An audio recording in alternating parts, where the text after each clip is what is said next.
Stephen Curry has to be traded, flatly. I don't care if this is a sensitive subject, someone has to rip the band-aid off. Joe Lacob, Mike Dunleavy Jr., heck, Bob Myers. If y'all really care about Stephen Curry at all, you will pull every string you possibly can to trade Steph to a contender of his choosing, because frankly, it does not help Steph or your organization if you keep him on your team. If you've been living under a rock for the past few seasons, or honestly, even if you haven't, you may not know the Golden State Warriors are astoundingly mid, painfully mediocre, a cheddar cheese sandwich on white bread with no sauce. They're just average. Let's go over this mediocrity in detail, starting from when they were last exceptional, 2021-22. They win a championship primarily due to the combination of some of the magic of old and a new infusion of young energy. That infusion of energy had us excited for the next season until Draymond punched it in the face. And pretty much everything's been downhill from there. 2022-23, they were pretty sus for the whole season. Them winning a series was monumental in and of itself, and the next season they missed the playoffs altogether. Now, if you look at the win totals for both seasons alone, you're probably seeing the 2-win increase. You're seeing that their win percentage was higher with Draymond Green in. You're seeing they got a couple of solid pickups in free agency. You're seeing they got a couple of guys they are expecting to take leaps of varying degrees. Maybe you're also expecting a bounce back from Andrew Wiggins. You're seeing all that and probably saying, well, Sweatshop, I don't know. Maybe you're over exaggerating this just a bit. They were right there last year. Even if the younger players don't get better at all, just teach Draymond Green how to meditate and we in the postseason. And my rebuttal to that would be, you are wrong. The amount of people acting like the Golden State Warriors are a real playoff team is crazy to me. There are so many reasons to doubt them making the play-in, let alone the playoffs. Starting with, they lost Klay Thompson and did not replace him. Say what you will about Klay. He's gotten a little cranky as he's gotten older. He's lost a step defensively, 0 of 10 in the play-in game. Yes, Klay is not what he once was. But just erase his name, forget what he used to be, and just look at what he was for the Warriors last year. 18 points per game on 57.6% true shooting. The same efficiency he had, or actually higher than the efficiency he had the year he tore his ACL. That scoring on that efficiency is very solid production that I don't think the Warriors have the capability to replicate with the way their roster is currently constructed. Rebuttal number one to that is Buddy Hield, to which I say, there's a reason the Pacers traded him and the Sixers benched him. I don't know the reason, I'm just saying teams don't like him. Rebuttal number two for that though is one of the young guys takes that next step. And that brings me into the second reason I think the Warriors are toast. I'm not as high on these young guys as everyone else is. Now this is more opinionated than my other points, so if you are very high on their two main prospects, then we'll just have to agree to disagree, because I don't see it. Don't get me wrong, I like them both for sure. Both have a very bright future ahead of them, but I think for some reason a lot of people got these guys pegged,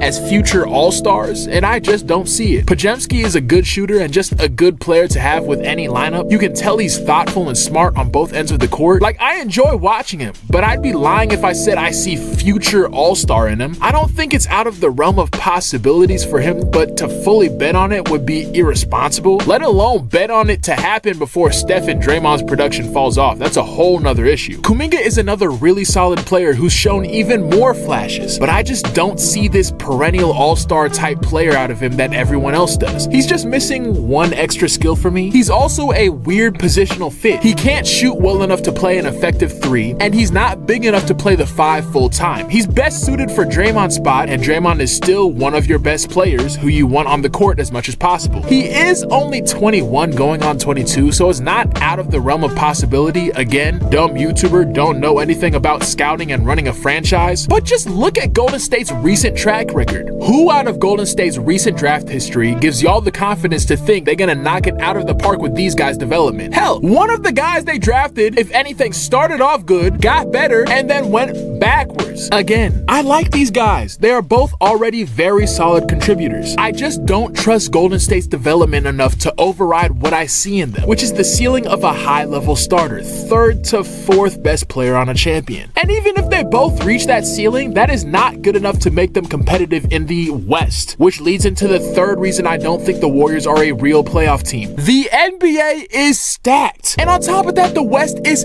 hella stacked. Best case scenario, I got the Warriors 5 fighting for an 8th seed in the West. The top 4 teams in the conference is out of question. Dallas, OKC, Minnesota, and Denver. All better teams, no one with serious injury history. There's no universe to me where the Warriors can be at any of these teams' level barring a freak injury. On top of that, I think Phoenix is better than them. I hate the Lakers, but I think they're definitively better than them. The Kings are better than them. That's got them at 8th already. And then you got the teams I think that the Warriors can beat, but I wouldn't say would be favored against. The Grizzlies with the healthy Ja and Desmond Bane are better than them. New Orleans, the Clippers to me is even. The Rockets, if they make the same progression this year that they did last year, to me is even. I mean, that's 7 teams I got that are outright better than the Warriors, and 4 teams I think would at least give them a run for their money. Here's a hot take for you. It's hard to rank the Spurs because they have so much variance, but if their best young players, Wemby, Vassell, Sohan, and Johnson, if they just get 10% better and Harrison Barnes, CP3, and Stephon Castle are just